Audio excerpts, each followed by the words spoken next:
হযরত রাসূল করিম সাল্লাল্লাহু আলাইহি ওয়াসাল্লাম পৃথিবীতে আগমন করবেন। তামাম দুনিয়ার সমস্ত মাখলুকাত আল্লাহর হাবিবের জন্য অপেক্ষমান। আল্লাহ পাক রব্বুল ইজ্জত ইব্রাহিম আলাইহিস সালামকে দুটি সন্তান দান করেছিলেন। বড় সন্তানের নাম হচ্ছে ইসমাঈল আর ছোট সন্তানের নাম হচ্ছে ইসহাক। ইসমাঈল আলাইহিস সালামের ঘরে কোনো নবী আসে নাই, কিন্তু ইসহাক আলাইহিস সালামের ঘরে তার বংশে অসংখ্য নবী এসছে। ইসহাক থেকে ইয়াকুব, ইয়াকুব থেকে ইউসুফ, এইভাবে আস্তে আস্তে হযরতে ইসহাক আলাইহিস সালামের বংশধর থেকে ইসরাইল বংশের উৎপত্তি। আর ইসরাইল বংশের মধ্যেই আল্লাহ পাক রব্বুল ইজ্জত প্রায় লক্ষাধিক নবী প্রেরণ করেছেন। আর এই প্রত্যেক নবীর মাধ্যমেই আল্লাহ পাক সারা পৃথিবীর মানুষকে জানান দিয়েছেন সর্বশেষ একজন নবী আসতে চলেছেন, যিনি হবেন খাতামুন নাবিয়্যিন, যিনি হবেন রহমাতুল লিল আলামিন, যিনি হবেন দুনিয়া এবং আখিরাতের উম্মতের কান্ডারি। এই বার্তা ইসহাক আলাইহিস সালামের বংশধরে যত নবী আসছে, লক্ষাধিক পয়গম্বর, সমস্ত নবী এবং রাসূলগণ একই বার্তা দিয়ে যাচ্ছেন। আর তাদের উম্মতেরা এই বিষয়টি শুনতে পাচ্ছে, সর্বশেষ একজন নবী আসতেছে। সেই নবী হবে সর্বশেষ। এই নবীর পরে আর কেউ আসবে না। এই নবীর পরে কিয়ামত শুরু হয়ে যাবে। যেহেতু সমস্ত নবীগণ তাদের বক্তব্যে একই কথা বলেছেন, সর্বশেষ নবী আসতে চলেছেন, ওদের ধারণা ছিল যেহেতু এত নবী, লক্ষাধিক পয়গম্বর, লক্ষাধিক নবী রাসূল আমাদের বংশে এসেছে, তাহলে নিশ্চিত রূপে সর্বশেষ নবীও আমাদের বংশ থেকে আসবে। আর ওই দিক থেকে ইসমাঈল আলাইহিস সালামের বংশে কোনো নবী আসতেছে না। হযরতে মুসা আলাইহিস সালাম দুনিয়াতে আসলেন, উনিও একই খবর দিলেন। ওনার উপর তাওরাত কিতাব নাজিল হয়েছিল, তাওরাত কিতাবে তিনি একই কথা পাইলেন। ঈসা আলাইহিস সালাম একেবারে শেষ, ইসরাইলদের সর্বশেষ নবী, তিনি আসছেন, উনিও একই সংবাদ দিলেন, সর্বশেষ নবী আসতে চলেছেন। ইনজিল কিতাবের মধ্যে তিনি তাই পাইলেন। এবং ইনজিল কিতাব সহ আল্লাহ পাকের পক্ষ থেকে যত পয়গাম আছে, সমস্ত পয়গামগুলো কেবল একই কথা বলছে। আমি মাঝে মাঝে একটা কথা বলি, তাফসিরে রুহুল মাআনির মধ্যে আল্লামা আলুসি রহমতুল্লাহি আলাইহি তিনি একটা কথা উল্লেখ করেছেন। মুসা আলাইহিস সালাম তার নাম ছিল কালিমুল্লাহ, উপাধি।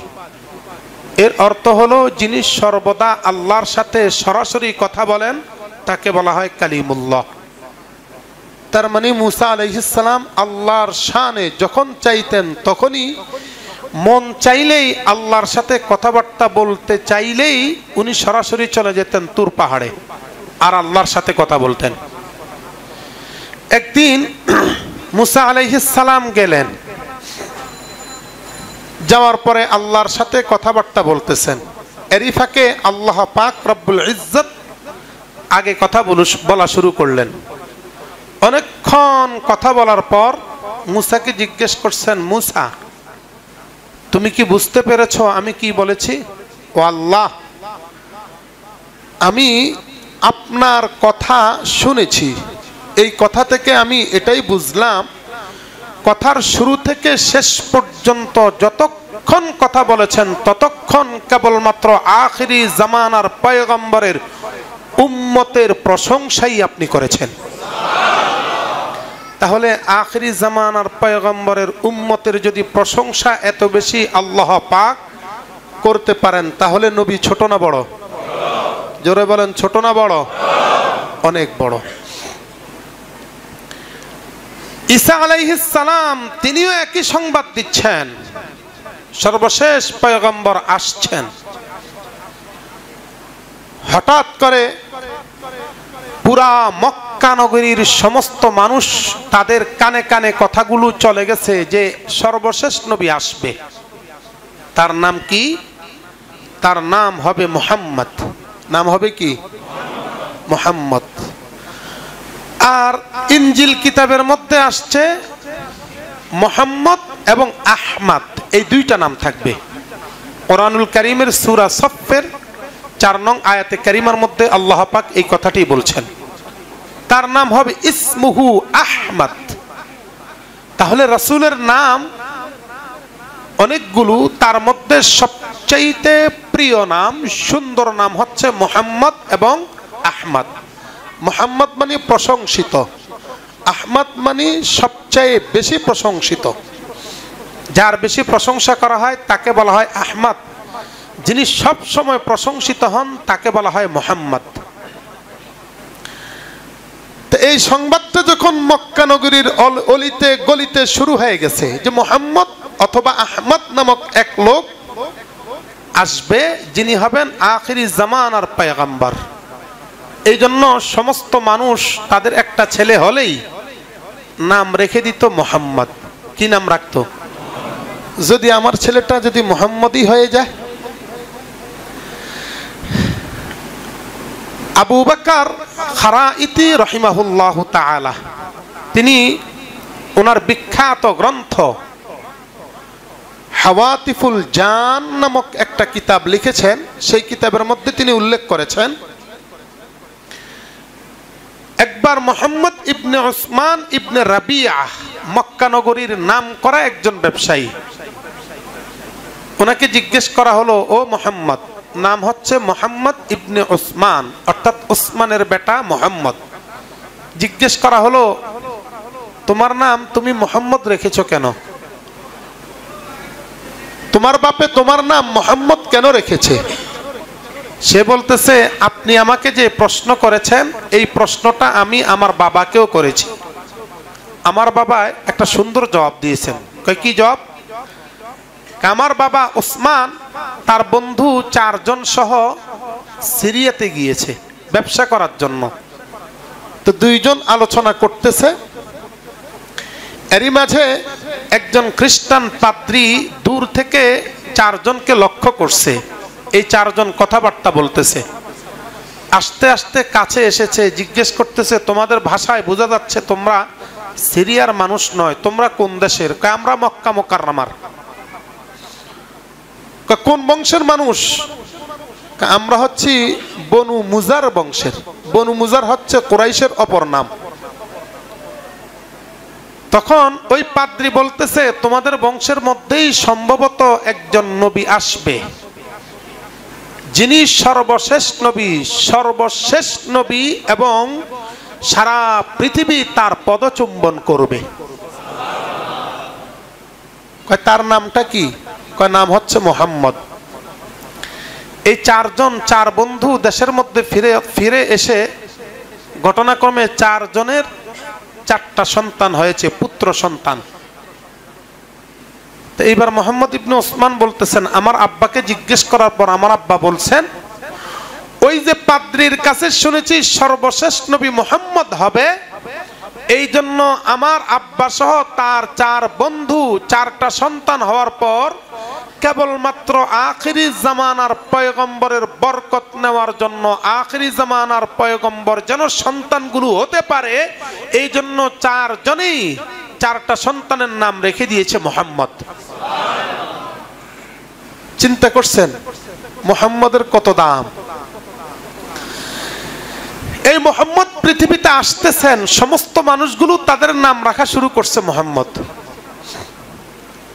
কেবলমাত্র আমাদের সন্তানটাই কি হয়ে যায় কিনা মুহাম্মদ, এই জন্য, এই উদ্দেশ্যে। তো মক্কা নগরীর ইসরাইল সম্প্রদায়, বনি ইসরাইল সম্প্রদায়, এরা কখনো কল্পনাও করে নাই যে মুহাম্মদ অন্য বংশ থেকে হবে। তাদের ধারণা ছিল লক্ষাধিক পয়গম্বর যেহেতু আমাদের বংশ থেকে এসছে, তাহলে মুহাম্মদও আমাদের বংশ থেকে আসবে। 570 খ্রিস্টাব্দে ঘটনাক্রমে আল্লাহ পাক রব্বুল ইজ্জত ইসহাক আলাইহিস সালামের বংশধরে বনি ইসরাইলের মধ্যে লক্ষাধিক পয়গম্বর পাঠিয়েছেন। ইসমাইলের বংশ থেকে একজন নবীও পাঠান নাই। 570 খ্রিস্টাব্দে আল্লাহ পাক ইসমাইল আলাইহিস সালামকে বলে দিচ্ছেন, তুমি টেনশন করো না, সর্বশেষ সবচেয়ে বড় দামি মর্যাদাবান যেই নবী আসবে তোমার বংশ থেকেই আমি সেই নবীকে দান করে দেব। আল্লাহ পাক পাঠিয়ে দিলেন। এই জন্য বনি ইসরাইলেরা বড় হিংসুটে হয়ে গিয়েছে, আমাদের বংশ বাদ দিয়ে অন্য বংশ থেকে সর্বশেষ নবী আসবে না, হবে না। এই জন্য আল্লাহ পাক রব্বুল ইজ্জত প্রথম পারার 13 নম্বর পৃষ্ঠার প্রথম লাইনে বলছেন, ওয়ালাম্মা জাআহুম কিতাবুম মিন ইনদিল্লাহ,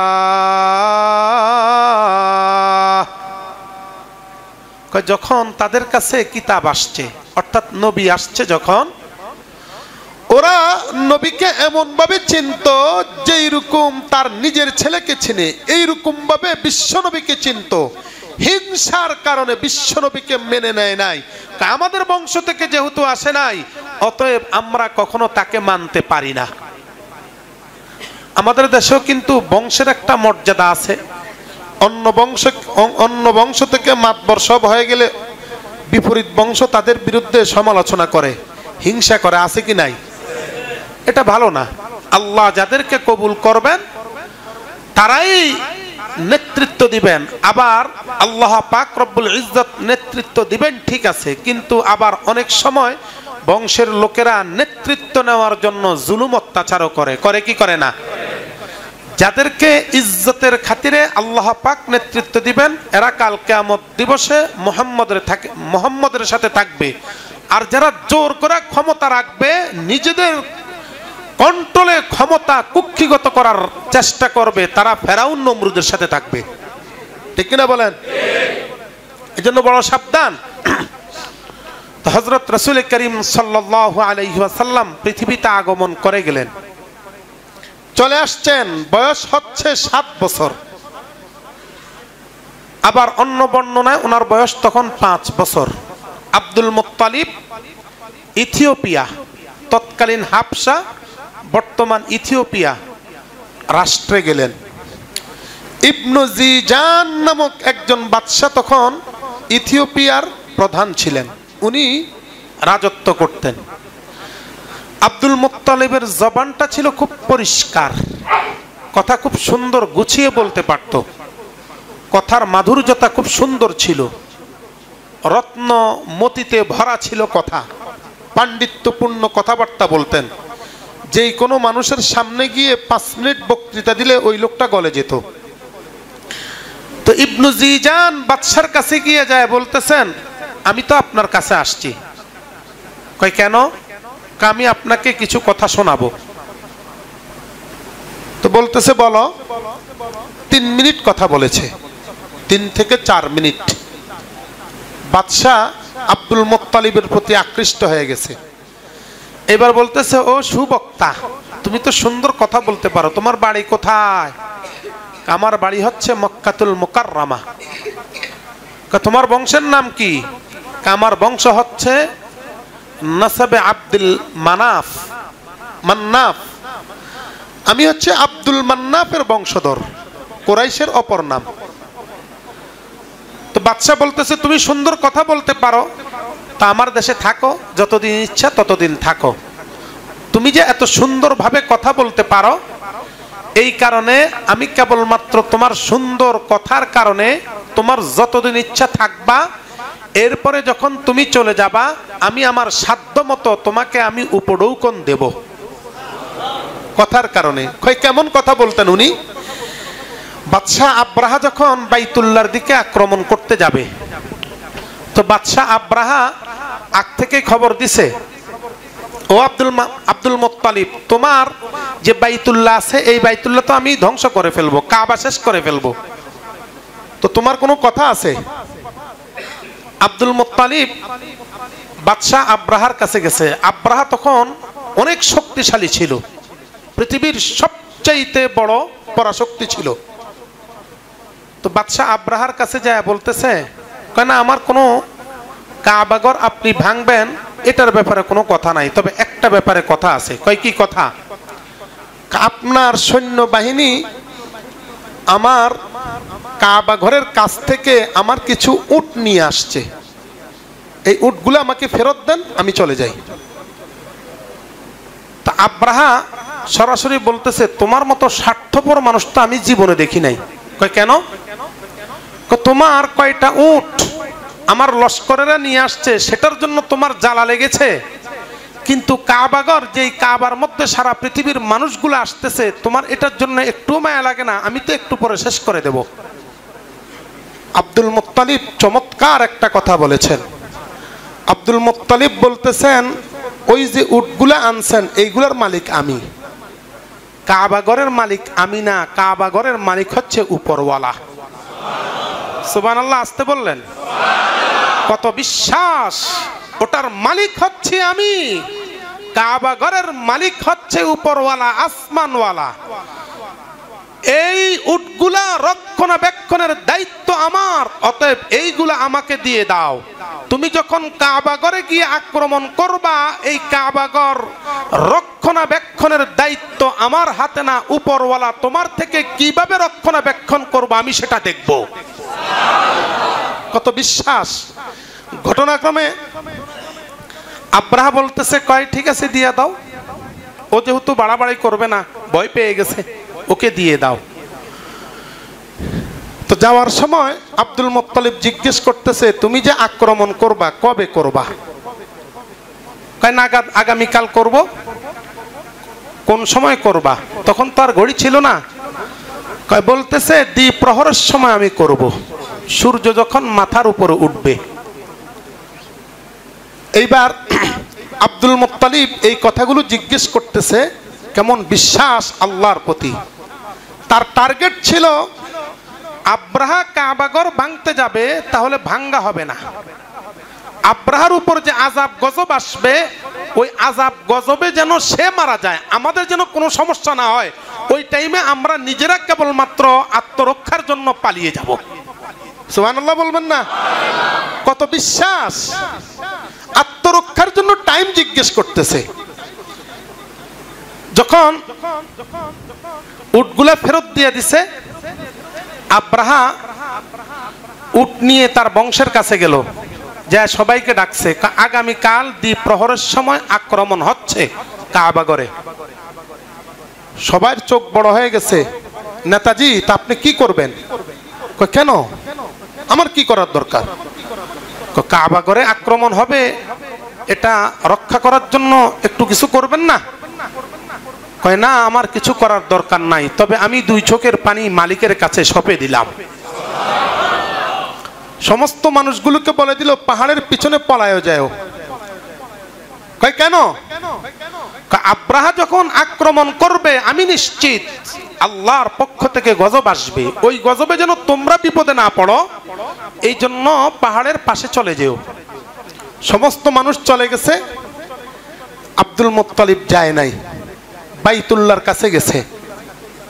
কেমন বিশ্বাস আল্লাহর প্রতি!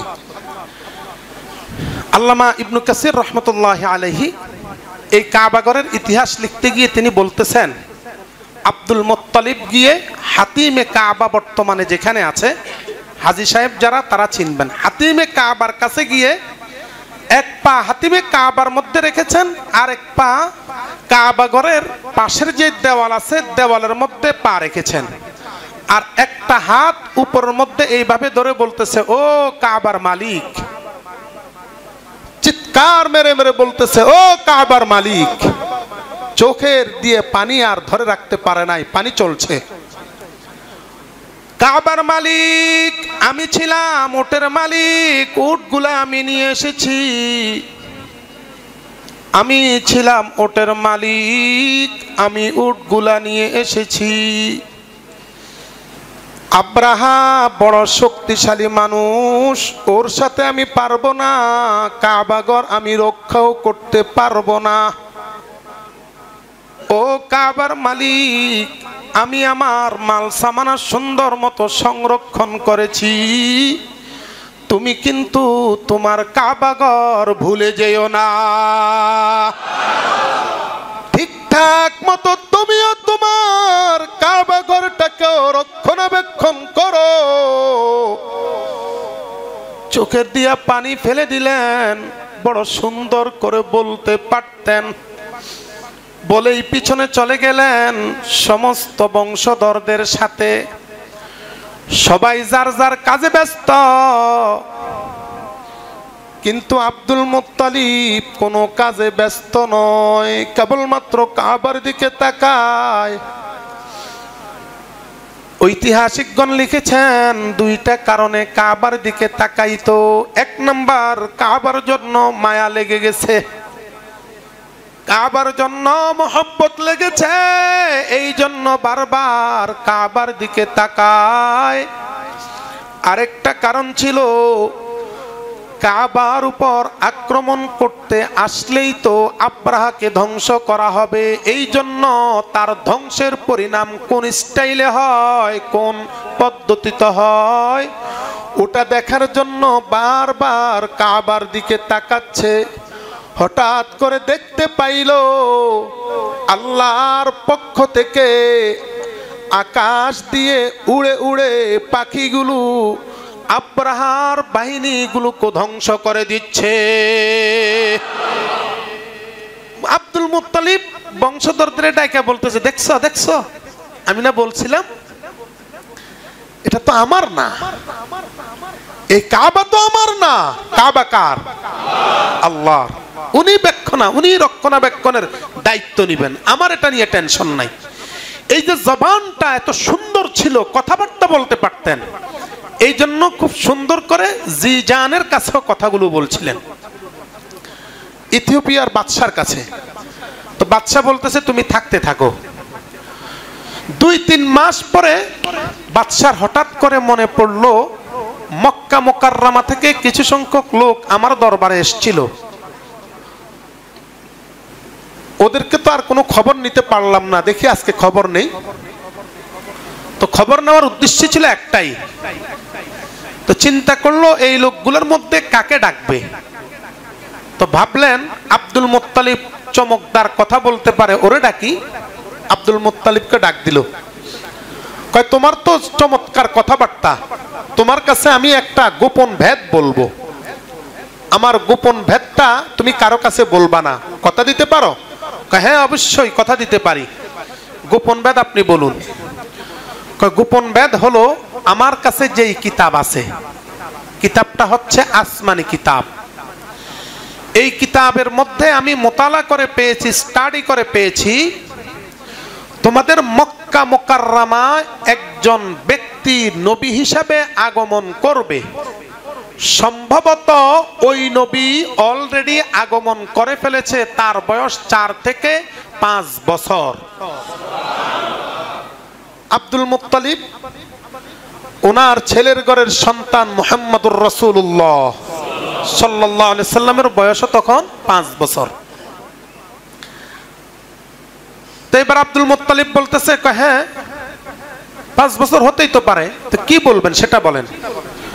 এই লোকটা হবে সর্বশেষ নবী, তার আখলাক চরিত্র হবে খুব ভালো, তার মা মারা যাবে 5 বছর বয়সের আগে, তার বাবা সে পেটে থাকা অবস্থায় মারা যাবে নিয়ম অনুযায়ী। এখন আমার কাছে মনে হচ্ছে ওই সন্তানটা পৃথিবীতে চলে আসছে, আমি তোমার কাছে এই কথাটা এই জন্য বলছি, যদি তুমি কখনো ওই সন্তানের নাগাল পাও, ওই সন্তানকে তুমি দেখতে পাও, আর সে যদি নবুয়তের দাবিদার হয়, তাহলে তুমি সর্বপ্রথম তার কাছে মুসলমান হওয়ার চেষ্টা করবা। আব্দুল মুত্তালিবকে বলতেছে।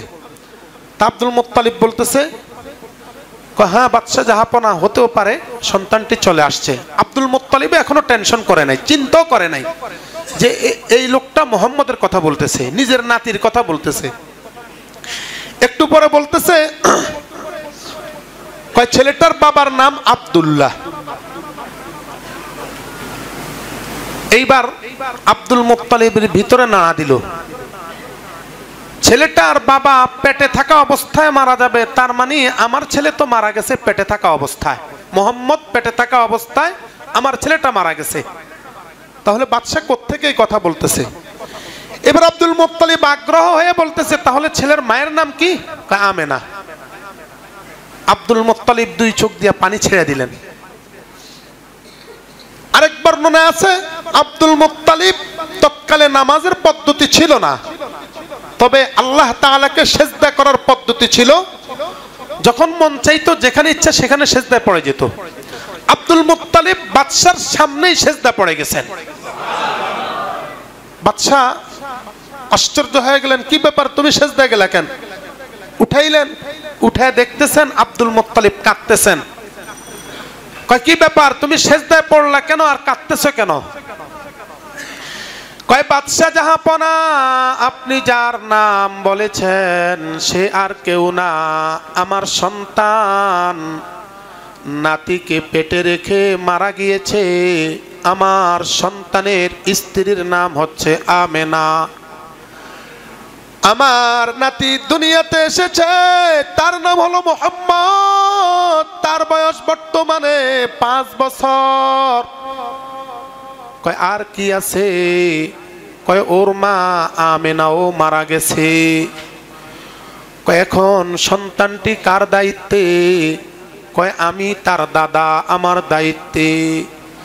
বাদশা বলতেছেন, আমি কিতাবের মধ্যে হুবহু এইভাবেই পেয়েছি, সন্তানের বাবাও মারা যাবে, মাও মারা যাবে। সন্তানের বয়স এই মুহূর্তে আনুমানিক 5 বছর। মা মারা যাওয়ার পরে ওই সন্তানের দায়িত্ব তার দাদাই নিয়ে নিবে, অথবা তার চাচা তার দায়িত্ব নিয়ে নিবে। আব্দুল মুত্তালিব বলতেছেন, ও বাদশা, তিনি আর কেউ না, আমি নিজে। সুবহানাল্লাহ। চিন্তা করেন, বিশ্বনবী পৃথিবীতে আগমন করবেন, সারা পৃথিবীর মানুষকে কিভাবে জানিয়ে দিলেন। এটা হলো বিষয়টা এমন, প্রেসিডেন্ট অথবা প্রধানমন্ত্রী যখন কোথাও যাবেন আগ থেকেই প্রটোকল দেওয়া হয়। আমার নবী পৃথিবীতে আগমন করবেন, কেমন জানি আগ থেকেই বিশ্ব নবীর আগমনের জন্য প্রটোকল দেওয়া হচ্ছে। আব্দুল মুত্তালিব এইবার বাদশাকে জিজ্ঞেস করতেছে, ও বাদশা, ওই নবীর আর কোন কোন আলামত থাকতে পারে? কয় তার আরেকটা আলামত হলো তার পিঠের মধ্যে একটা মোহরে নবুয়ত থাকবে। মোহরে নবুয়ত এর অর্থ হলো গর্দান থেকে যে একটা হাড়, অর্থাৎ যেটাকে মেরুদণ্ড আমরা বলে থাকি, গর্দানের শেষ মাথায় এখানের মধ্যে গোল একটা আপেলের মতো উঁচু হয়ে থাকবে, দেখতে বড় সুন্দর দেখা যায়। ওটা রোগ বিমার অথবা অন্য কোনো কিছু সেটা বোঝা যাবে না, দেখলেই বড় চমৎকার মনে হয়। আব্দুল মুত্তালিব বলতেছেন, 5 বছর পর্যন্ত আমার নাতি আমার কাছে ছিল, কোনোদিন আমি খেয়াল করি নাই তার পিঠের মধ্যে এই মোহরে নবুয়ত আছে কিনা, সেটা আমি কোনোদিন খেয়াল করি নাই। বাদশা বলতেছেন, আজকে যাবা, ওই সন্তানের পিঠের মধ্যে মোহরে নবুয়ত দেখবা, যদি মোহরে নবুয়ত পাও, ও আব্দুল মুত্তালিব, তোমাকে আমি বললাম যতদূর সম্ভব এই সন্তানটিকে তুমি যথাসম্ভব বনি ইসরাইল ইহুদি সম্প্রদায় থেকে হেফাজত করার ব্যবস্থা করে নিও। সুবহানাল্লাহ। তার মানে এখান থেকে বোঝা যায় বনি ইসরাইল ইহুদি সম্প্রদায় আমার নবী বিশ্ব নবীর শত্রু, আগ থেকেই শত্রু ছিল। এই জন্য আব্দুল্লাহ ইবনে সালাম রাদিয়াল্লাহু তাআলা আনহু তিনিও ছিলেন ইহুদি সম্প্রদায়ের বড় আলেম, ইহুদি সম্প্রদায়ের বড় আলেম। ওই যে একটা কথা আছে, সত্য যেই ব্যক্তি পায়, সত্যকে যদি কোনো ব্যক্তি গ্রহণ করতে পারে সবচাইতে বড় দামি হয়ে যায়। আর যেই ব্যক্তি সত্য পেয়ে গোপন করার চেষ্টা করে সবচাইতে নিম্নমানের হয়ে যায়। আব্দুল্লাহ ইবনে সালাম আল্লাহর নবীর দরবারে আসলেন নবীকে দেখার জন্য, মুহাম্মদকে দেখার জন্য। আব্দুল্লাহ ইবনে সালাম ইহুদিদের পণ্ডিত ছিল, তাওরাত কিতাব পুরাটা মুখস্থ ছিল। ইতিহাসের মধ্যে এসেছে আব্দুল্লাহ ইবনে সালাম রাদিয়াল্লাহু তাআলা আনহু তাওরাত কিতাবের হাফেজ ছিলেন, তাওরাত কিতাবের হাফেজ ছিলেন। ইনজিল কিতাবটাও মুখস্থ করে নিয়েছেন। আল্লাহর নবী যখন পৃথিবীতে আসলেন, নবীজির ইন্তেকালের পর উনি পুরা কোরআনটাও মুখস্থ করে নিয়েছেন। আল্লাহর নবীর যতগুলো হাদিস ওনার কাছে এসেছিল, প্রত্যেকটা হাদিসের শুরু থেকে শেষ পর্যন্ত যেই কোনো জায়গায় যেই কোনো স্থানে গিয়ে দাঁড়িয়ে দাঁড়িয়ে শুরু থেকে শেষ পর্যন্ত বিনা ভুলে পড়ে দিতে পারতো। এত ইলমের অধিকারী এই আব্দুল্লাহ ইবনে সালাম আমার নবীকে যাচাই বাছাই করার জন্য এসেছেন। আল্লাহর নবী সত্য নবী কিনা যাচাই করার জন্য এসেছেন। আয়েশা দেখতেছেন নবীজি সাহাবায়ে কেরামকে উপদেশ দিতেছেন, ওয়াজ করতেছেন। নবীজি ওয়াজ করতেছেন, আব্দুল্লাহ ইবনে সালাম এখনো পর্যন্ত মজলিসের মধ্যে আসে নাই। দূর থেকে খেয়াল করতেছে, দেখি লোকটার ভিতরে কোনো ধরনের আশ্চর্য কোনো কিছু পাওয়া যায় কিনা। দূর থেকে খেয়াল করতেছেন, তাকিয়ে দেখতেছেন নবীজি সর্বপ্রথম কথা বলতেছেন, আইয়ুহান নাস আতইমুত তাআম আতইমুত তাআম ওয়া আফশাউস সালাম ওয়া সাল্লু বিল লাইলি ওয়ান নাস নিয়াম। ও মানুষেরা, বেশি বেশি সালাম দাও। কি দাও? জোরে বলেন, কি দাও? আফশাউস সালাম, বেশি বেশি সালাম প্রদান করো, সালাম দেওয়া দুই করো। বড় যে হবা ছোটকে দেখলে সালাম দাও, ছোট যে হবা বড়কে দেখলে সালাম দাও। সালাম কারো জন্য নির্ধারিত নয়, যে যাকে পাবা মুসলমান হলেই তাকে সালাম দিয়া দাও। 2 নম্বর কাজ হলো আতইমুত তাআম। আতইমুত তাআম, আত্মীয় স্বজন আসলে খাবার দাবার খাওয়াও, মহব্বতের মানুষ আসলে খাবার দাবার খাওয়াও, মেহমান আসলে খাবার দাবার খাওয়াও। এমনটা না তার সাথে কৃপণতা করব, খাওয়াবো না। মেহমানকে খাওয়াইলে বরকত দিয়া দেন কে? মেহমানকে খাওয়াইলে বরকত দিয়া দেন আল্লাহ। এটার প্রমাণ আছে। যেই ব্যক্তি মেহমানকে খাওয়াবে, কৃপণতা করবে না, আল্লাহ তাআলা অন্য দিক থেকে তার রিজিক প্রশস্ত করে দেন। 3 নম্বর কথাটা আল্লাহর নবী বলতেছেন, ওয়াসিলুল আরহাম। ও লোকেরা, তোমরা সব সময় আত্মীয়তার বন্ধন ধরে রাখো, আত্মীয়তা ছুটে না যায়। 4 নম্বর যেই কথাটা বললেন সেটা হলো ওয়াসাল্লু বিল্লাইলি ওয়ান নাস নিয়াম। তামাম দুনিয়ার মানুষগুলো যখন ঘুমিয়ে পড়ে, ও দুনিয়ার মানুষেরা, তখন তোমরা মালিকের সাথে একটু সম্পর্ক গড়ে নাও। কয় কিভাবে সম্পর্ক? এটা হলো তাহাজ্জুদের নামাজ। গভীর রজনী যখন হবে, ওই মুহূর্তে তামাম দুনিয়ার মানুষ ঘুমিয়ে থাকেন, আমার আল্লাহ কি ঘুমান নাকি? জোরে বলেন, ঘুমান? আমার আল্লাহ ঘুমান না। ওই মুহূর্তে যদি 2 রাকাত নামাজ পড়তে পারেন, আর 2 চোখ দিয়ে পানি ঝরে ঝরে একটু আল্লাহর কাছে বলতে পারেন, ও আল্লাহ, জীবনে যত গুনাহ করেছি মাফ কইরা দাও। ও আল্লাহ, জীবনে যত অপরাধ করেছি মাফ কইরা দাও। আমার নবীজি বলতেছেন তাদখুলুল জান্নাতা বিসালাম, এই চারটা কাজ করবা, কাল কিয়ামত দিবসে নিরাপত্তার সাথে আল্লাহর জান্নাতে ঢুকে যেতে পারবা। তার মানে চারটা কাজ। এক নম্বর হলো বেশি বেশি সালাম দেওয়া, মেহমানদারি করা, আত্মীয়তার বন্ধন ধরে রাখা, তাহাজ্জুদের নামাজ পড়া। এই চারটা কাজ যেই ব্যক্তি করবে সে কোথায় যাবে? জোরে বলেন, কোথায় যাবে?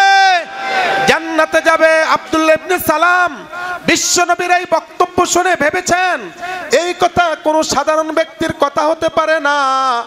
নিঃসন্দেহে আমি তাওরাত কিতাবের মধ্যে যেই নবীর সর্বশেষ বাণীগুলা পেয়েছি, নিদর্শনগুলা পেয়েছি, এটা তো হলো সেই নবীর নিদর্শন। এই জন্য আব্দুল্লাহ ইবনে সালাম সব কিছু বাদ দিয়া আল্লাহর নবীর কাছে এসে কালিমা পড়ে মুসলমান হয়ে গিয়েছে।